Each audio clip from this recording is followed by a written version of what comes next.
Radhe Radhe friends, क्या आपको पता है हमारे आंगन में लगा तुलसी का पौधा कोई साधारण पौधा नहीं है।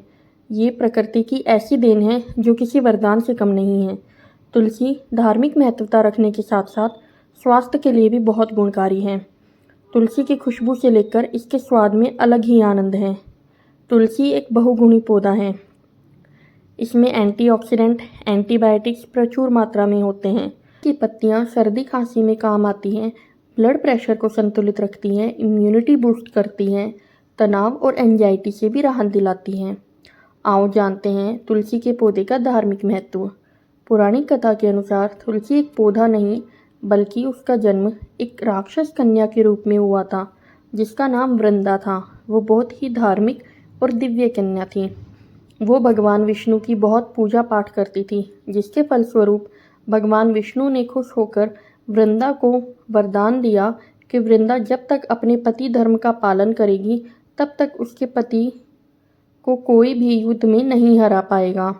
आगे चलकर वृंदा का विवाह जालंधर नाम के एक राक्षस से हुआ। उसे शिवजी से अमरता का वरदान मिला हुआ था।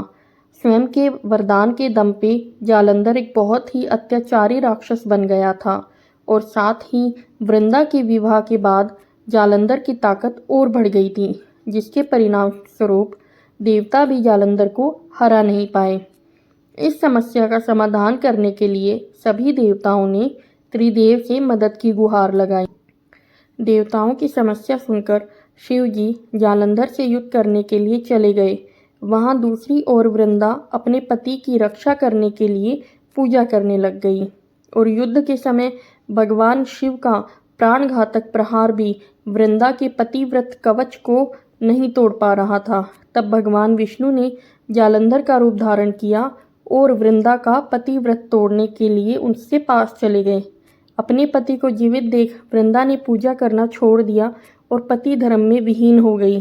जैसे ही वृंदा का पतिव्रत धर्म खंडित हुआ, जालंधर का सुरक्षा कवच टूट गया। जालंधर का अंत हो गया। जालंधर के अंत का आभास होते ही भगवान विष्णु अपने असली स्वरूप में आ गए और वृंदा को सब बताने लगे। वृंदा अपने पति की जगह किसी और पुरुष को देखकर मानो टूट सी गई और भगवान विष्णु पर बहुत अधिक क्रोध करने लगी। अब वृंदा को भी पता चल गया था कि उसका पति जालंधर इस दुनिया में नहीं रहा। उसने क्रोध में आकर भगवान विष्णु को कहा कि आप बिल्कुल पाषाण हृदय वाले हैं।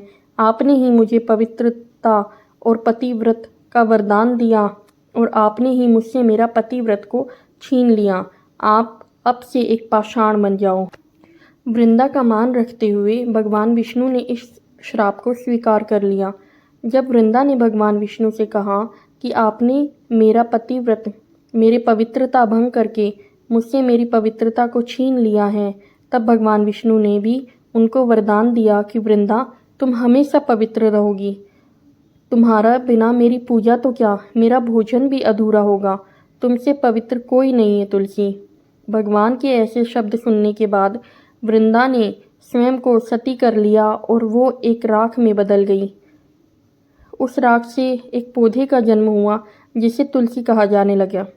भगवान विष्णु ने वृंदा के श्राप का मान रखते हुए और उसकी पवित्रता को भी ध्यान में रखते हुए स्वयं को पत्थर बना लिया, जिसे शालिग्राम कहा जाने लगा, और तुलसी से विवाह कर लिया। अब भगवान शालिग्राम की पूजा बिना तुलसी के पत्ते के अधूरी है। एकादशी के दिन तुलसी के पत्ते को भगवान शालिग्राम को अर्पित करने पर विशेष कृपा मिलती है, लेकिन भूल कर भी एकादशी वाले दिन तुलसी को ना ही हाथ लगाएं और ना ही जल अर्पित करें। ऐसा माना जाता है कि एकादशी वाले दिन स्वयं माता तुलसी भगवान विष्णु की भक्ति में लीन होती हैं और निर्जला व्रत भी रखती है। देखा आपने क्या क्या ही भेद हैं हमारे सनातन धर्म में, और हर एक चीज़ का एक अलग ही महत्व है। अगर आपको मेरा वीडियो अच्छा लगा तो प्लीज़ लाइक और शेयर कीजिए और चैनल को सब्सक्राइब कीजिए। Thank you.